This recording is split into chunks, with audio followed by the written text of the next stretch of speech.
Bago tayo magsimula sa content natin, para sa ngayong araw na to, gusto ko lang munang i-shoutout si Bossy ng General Trias. Ni-repair natin yung computer niya, in-update natin yung desktop niya, nilagyan natin ng mga bagong drivers, inayos natin yung pinaka-operating system niya at inactivate natin. Sa mga may mga kailangang repair sa mga kani-kanilang computer, pwede nyo akong i-message sa ating Facebook page para kahit papano kung gusto nyo yung serbisyo ko. At mura lang naman talaga mga tropa yung mga talent pick ko dyan, at medyo sa totoo lang nagpapadagdag din naman tayo, pero hindi ganun kalakihan, as in yung bukal lang talaga sa kalooban nyo. Alam yan ng mga nagpapatulong sa akin. Anyway, without further ado, simulan na natin yung content natin para sa ngayong araw na to. Siguro nakikita nyo na nga dito sa isa nating camera kung ano yung magiging possible na content natin. Meron tayo ditong papel, meron tayong long, meron tayong short, meron din tayo ditong A4, at meron tayo dito na pinutol ko lang or ginawa ko siyang DIY na A5 na size. At sa mga gumagawa ng mga tracing pad dyan, alam nyo naman siguro kung ano yung A5 na size mga tropa. Yan nga yung magiging content natin. Dahil may nag-comment, eto yung comment niya, ang borderless po ba ay para lang talaga sa A4? Hindi pwede sa legal natin, or ibig sabihin niya sa long na papel, kung pwede daw ba na mag-print ng borderless sa mga long or sa short. Ayan ang sasagutin natin dyan. And siguro may idea na kayo kasi nga nakita ninyo yung pinaka papel natin dito. So ang sagot, pwede. Pwede sa legal, pwede sa short, pero depende mga tropa kung anong model ng printer ninyo. Unang-una mga tropa, etong Epson 121. Hindi siya makakapag borderless ng A4 or mga long or short. Hindi siya makakapag borderless kasi lahat ng mga printer mga tropa may mga sukat yan or may mga dimension siyang tinatawag. So kung meron mang borderless dito sa Epson 121, makakapag borderless ka dyan, mga 4R lang, yung mga maliliit lang na sukat, and mamaya i-explain ko kung bakit. At next naman natin etong Epson 3210. So kung titignan ninyo sa visual, medyo sabihin natin na medyo mas malaki or medyo mas mahaba yung dimension netong Epson 3210 ng kahit papano. Pero mamaya titignan nga natin yung pinaka-exact dimension nila. So dito, pwede kang mag-borderless ng A4. At dito naman sa Epson 5290, halos pares lang yan ng specs. Etong 3210 at etong Epson 5290. Kaya sa mga nakakapanood dito sa YouTube channel natin, gumawa tayo ng borderless tutorial kung papaano nyo gagamitin yung mga printer nyo na ganito para makapag-print kayo ng borderless. So bago ang lahat mga tropa, ano nga ba yung borderless, no? So hindi ko na umpisan doon. Ayun yung pwede mong maprintan bawat kanto niya, as in yung sagad na sagad, walang margin. From the word itself nga, borderless. Walang border, 'di ba? Lahat mapiprintan mo yung pinakasagad na sagad. And eto naman yung printer ko na Epson 805 na talaga namang para sa akin ay okay na okay, pero sa ngayon napakahirap ng makabili nito. Kung makakakuha kayo minsan galing ng China or yung mga nagme-message sa akin pangit na yung printer head, nasa sa inyo na talaga kung magti-take kayo ng risk kung bibili kayo ng ganitong klaseng printer na kagaya ng sa akin. Pero meron na siyang bagong generation, ayun na yung Epson 8050. So, eto yung una-unang version, 'di ba? And yung bago nga yung Epson 8050. And ipapaliwanag ko na sa inyo yung kanilang mga dimension. So, kung titignan niyo mga tropa, 461 by 215, eto yung pinakasukat niya mm. So, ang ibig sabihin niyan sa pagkakaalam ko, millimeter. Ayan yung sukat niya, no? So, ipapamiliarize ko lang kayo. And eto naman yung dimension naman netong Epson 3210, 375 by 347. So kung nakita nyo, medyo mas maliit siya kung ikukumpara natin dito sa dimension netong Epson 121. Pero mga tropa, yung dimension kasi neto ni Epson 121, nasasakop pati yung pinaka-ink tank niya. kumbaga eto, hindi na mapapapunta dito yung pinaka printer head. Kumbaga hanggang dito lang sa pinakamaliit na part na to. So sana nagigets nyo, no? Mamaya i-explain ko pa further. Pero mag-check muna tayo ng mga sukat. So nandito na naman tayo sa Epson 5290. Halos same lang talaga yan. So kung titignan ninyo, dimension 375, 347, 237. So dito sa 3210, ayan o, halos same na same siya. Kasi nga mga tropa, etong Epson 5290, yung ink tank niya nasa harap. So etong pinaka-length niya, makakapag-print or makakagalaw dyan yung pinaka-printer head. And eto naman tayo sa pinaka-final natin na printer. Kung makikita nyo visual, napakahaba niya mga tropa. So sobrang haba pa niya to the point na kung isasama sa sukat, etong kanyang ink tank. Pero given na etong part na to, kung nakikita nyo, ayan o, simula dito sa unahan hanggang dito, talagang napakahaba niya kung ikukumpara mo siya dito sa mga una kong nabanggit na printer. So yung pinaka-dimension ng Epson 805, eto, 547 by 289 by 187, ayan, mm. So kung nakikita ninyo yung figure, talagang mahaba siya kung ikukumpara mo doon sa mga una-una. So ano yung pinupunto ko doon, no? Depende sa printer mo para makapag borderless ka. Again, 5290 and 3210, yung mga series na ganyan, pwede ka hanggang A4 at makakapag-print ka din dyan ng mga A5 na borderless. So etong nakikita ninyo dito sa tracing letter natin na to, ayan, borderless siya, and eto yung pinaka-output niya. Nakapag-borderless tayo sa A4. So kung paano mag-borderless, alam nyo naman na siguro yon, mag-download lang kayo ng Epson 382, tapos i-set up nyo na to ng A4 para magkaroon ng borderless dito, 'di ba? So sa mga may printer na hindi nakakapag-borderless, na parehas tayo ng model 5290, 3210, ang gawin niyo, i-check nyo tong borderless, tapos sa settings, dito sa auto expand, gawin nyo, click nyo dito sa pinakagitna. So wag nyo siyang itotodo kasi talagang mas humahaba or pumapangit yung pinaka-output. Dito lang sa mid. Yung iba kasi may konting puwang dito sa gilid or sa kaliwa or sa kanan, click nyo lang tong auto expand sa pinakagitna. Tapos, i-print nyo na yan mga tropa. Kung makikita ninyo yung preview niya, talagang borderless na borderless. Eto yan. So, next naman natin mga tropa ko, etong A5. Maraming nagpiprint ng mga ganito kasi gusto talaga nila borderless. Talagang maganda siyang tignan and usually sa mga tracing pad. So, kung nakapag-install ka na ng 382, so kung papaano ka magpiprint ng A5 kasi wala namang settings na A5 dito mga tropa. So, i-click nyo 382, walang A5 dyan mga tropa, no? So, kung meron, ayan, meron, di ba? Pero wala siyang nakalagay na borderless. So ano ang gagawin mo dyan? Magke-create ka, user-defined, and eto, iset up mo dito kung ano yung pinaka-eksaktong sukat ng A5. So eto, 8.27 by 5.80. Tapos i-check nyo to mga tropa. Ayan ha, check nyo yan. And ang mangyayari dyan, pagka meron na kayong nagawa, lalabas siya dito. Tapos click nyo lang tong borderless, settings, dito, click nyo lang yung pinakagitna. Kasi kung i-retain ninyo, merong puwang dito. Hindi talaga siya borderless na borderless. So, dapat dito hanggang gitna. Ganyan yung ginagawa ko mga tropa.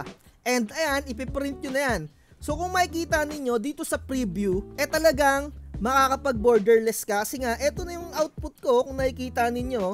Dito, kung makikita ninyo, sagad na sagad siya. Kasi, tinodo ko mga tropa, yung settings niya dito. Ginawa ko siyang max. So, wag niyo siyang ima-max out kasi ganito yung magiging output ninyo. Talagang humahaba siya. So, yung pinaka-output pumapangit. At ang gagawin nyo nga, yung nasa gitna lang. So, ganito na. Ayan o. Hindi siya sagad na sagad.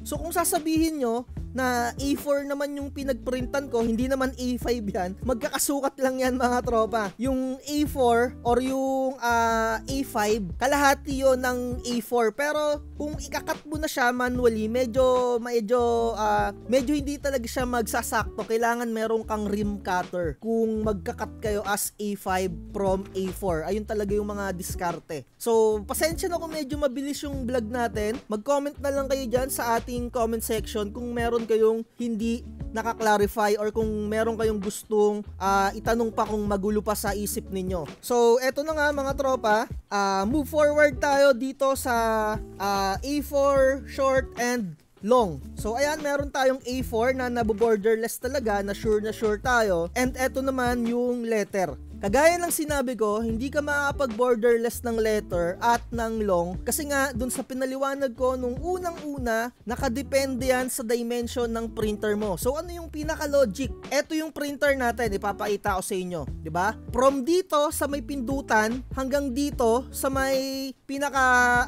pindutan din ng number, dito 'di ba yung power, pindutan ng power and pindutan ng number. So isipin nyo sa pinakaloob ng printer ninyo, dyan dumadaan yung printer. So maglalagay na lang ako ng clips yung pinakaloob, 'di ba? So ang ibig ko sabihin, hindi niya na nasasagad printan yung pinakasulok na sulok. So mag-sample tayo kasi magkaiba ng sukat yan eh. Eto, kung titignan nyo, 'di ba mayroon siyang space? Ito yung ilalim ay letter at nasa taas naman yung A4, etong kulay puti. Ang nangyayari, hindi na sumasagad yung printer head. Hindi na kaya ng printer head natin na mag-move dun sa pinaka sulok na sulok nung letter. Kasi nga, yung dimension ng printer ng mga ganito, 5290, 3210, maigsi lang. So, ang mangyayari, kung talagang pipilitin ninyo, masisira or mapuputol yung pinaka belt ng printer ninyo. And which is hindi naman talaga kayo makakapag-print ng borderless kung gumagamit kayo ng mga ganitong 5290 or 3210. So, kung tatanungin nyo din kung nakakasira ba yung pag-print din ng borderless using A4, sa totoo lang talaga, risky din. May chance din na maputol yung inyong mga belt kasi mas sumasagad siya ng mas sumasagad. Kumbaga yung pinaka-belt, buksan nyo yung printer ninyo, meron kayo makikita na parang belt dyan. As in belt nga talaga, printer belt. Ayun yung parang nag-move forward dun sa pinaka printer head natin. So kung nasasagad yung galaw, syempre natutodo yun, mababanat ng mababanat, 'di ba? Pero syempre, wala naman tayong magagawa para magamit natin yung printer natin para ma-maximize natin yung printer natin.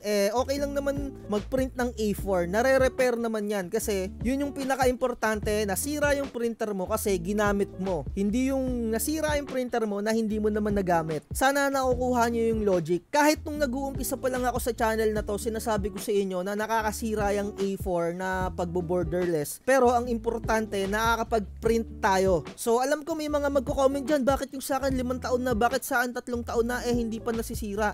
Syempre, as times goes by, mapuputol at mapuputol yan. Pero kung ikukumpara mo naman sa longevity na hindi ka nagpiprint ng borderless, mas matatagal yon compare sa nagpiprint ka ng borderless. Pero again, at least nasira yung printer mo nang ginagamit mo, hindi yung nasira nang nakatambak lang. Papalitan mo lang naman yung belt doon and okay na ulit yon. Kitang-kita nyo naman, ayan. So, alam ko nagigets nyo yung logic ng mga pinagsasabi ko kasi matalino na kayo yung mga nakakapanood sa atin, no? At alam ko hindi kayo nauuto. So, eto, short, kitang-kita nyo naman, borderless, walang puwang. Baka sabihin nyo, etong pinagprintan ko, kulay ganyan talaga. Kulay puti yan mga tropa, bond paper yan. And eto naman yung long natin.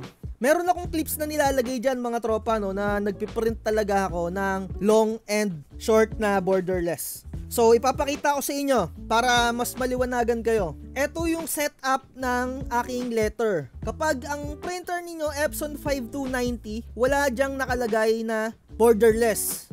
Syempre, kung pupunta kayo ng 382, wala din. Kasi nga, hindi siya abot or maikse yung mga printer na ganyan. Kahit na gumawa kayo dito or mag-customize kayo dito ng user-defined, wala pa rin talagang mangyayari dyan mga tropa, hindi yan gagana. Kahit pilitin ninyo. So, eto no, dito sa aking Epson 805, kung yung mga printer ninyo, Epson 8050 or kung ano pang mga maahabang printer, pwede. So, i-click nyo lang yan, tapos i-check nyo lang tong borderless, ayan na yung settings nya, no? 'Di ba? Ayun lang yan mga tropa, super easy. And sa long, wala kayong makikita naman dito na long na 8.5 by 13. Kasi sa US, yung pinaka-standard 14. Pero sa Pilipinas, 13. So gagawa tayo dito sa user-defined, same as nung ginawa natin dun sa pagpiprint ng A5. So eto, papalitan nyo lang siya ng 13, na which is meron na akong ginawa dito. Ayan o, so isasave nyo lang yan. So dito, isa-select ko lang yung ginawa ko, long borderless, tas i-check nyo to, click nyo lang yung pinakagitna, nakikita nyo dyan sa screen yung printing natin, ilalagay ko sa certain part dyan sa screen natin. So ayan na. So kung mapapansin niyo mga tropa, yung ating long, hindi siya borderless dito sa preview.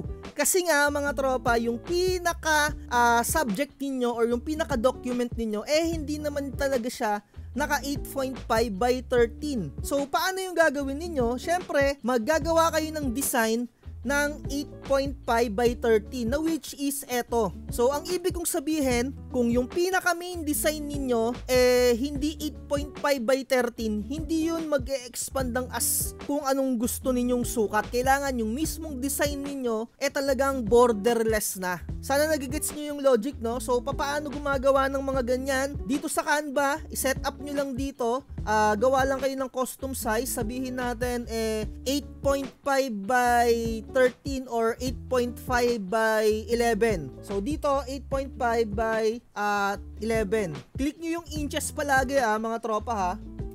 Ayan, ganyan no. So may mga ginawa na akong design. So eto, sa sampulan ko na lang kayo. Eto na yung media natin. And syempre, kukuha kayo ng design dyan. So i-expand nyo na lang to. Kayo nang bahala mag-rotate dyan or itodo-todo. Ayan o, dapat ganyan. Sagad na sagad, kagaya na itong design natin na eto, sa pagkakaalam ko, ito yung kanina kong short kung hindi ako nagkakamali. Sa mga gustong mag-avail ng Canva Pro, message lang kayo sa akin, no? So inuulit ko, hindi nyo pwedeng i-borderless mga tropa kung yung mismong design ninyo hindi akma sa sukat na yon. So eto na yung 8.5 by 13. Ayan no, sagad na sagad talaga siya. Okay na okay, di ba? Take note, printer ko Epson 805. Ayan. So, ganun ang mangyayari mga tropa. So, ano yung conclusion natin? Kagaya nung sinabi ko nung introduction, depende sa mga printer ninyo kung makapag borderless kayo kasi dun sa dimension ng daanan ng printer head ninyo. So, kung yung pinaka-printer nyo kung kayang tumagos, matagos-tagos sa pag-print, kayang-kaya talaga mag-borderless yan kahit anong sukat, 'di ba? So, eto pa additional tip. So, eto na nga, 'di ba, yung A4 nga natin, kaya niyang i-borderless. Siyempre, kaya rin niya yung mas maliit pa sa kanya, yung A5, 'di ba? So, ayun, sana nakatulong at pasensya na kung medyo mahaba yung vlogs natin. Wala pang gumagawa ng ganitong content. Hindi ko alam sa mga vloggers dyan. Pero anyway, kanya-kanya naman tayo ng mga diskarte. Gusto ko lang talaga matuto kayo at syempre at the same time, kumikita rin yung channel natin. Syempre salamat sa mga nag-a-avail ng mga templates natin. Ayan yung way kung paano natin nasusustain yung channel natin para mas ganahan tayo. And again, sa mga gusto mag-avail ng template or kung ano-anong mga services na pwede kong gawin sa mga computer ninyo, computer repair, yung tipong kaya natin online mga tropa, no? Syempre medyo private person tayo Joke lang mga tropa, no? So ayun, sana naliwanagan kayo kung pwede bang mag-borderless kahit na hindi A4. Kung hindi pa rin, kulang pa rin, message lang para medyo ma-clarify ninyo. So dito na natin tapusin yung content natin. Like, share, and subscribe. At lagi ko sinasabi, wag na wag magpapauto. Bye-bye. Makikitang puso'y dinaan sa promo. Huwag kang magpapauto, mag-isip ka sa pilian. Sa laro ng buhay dama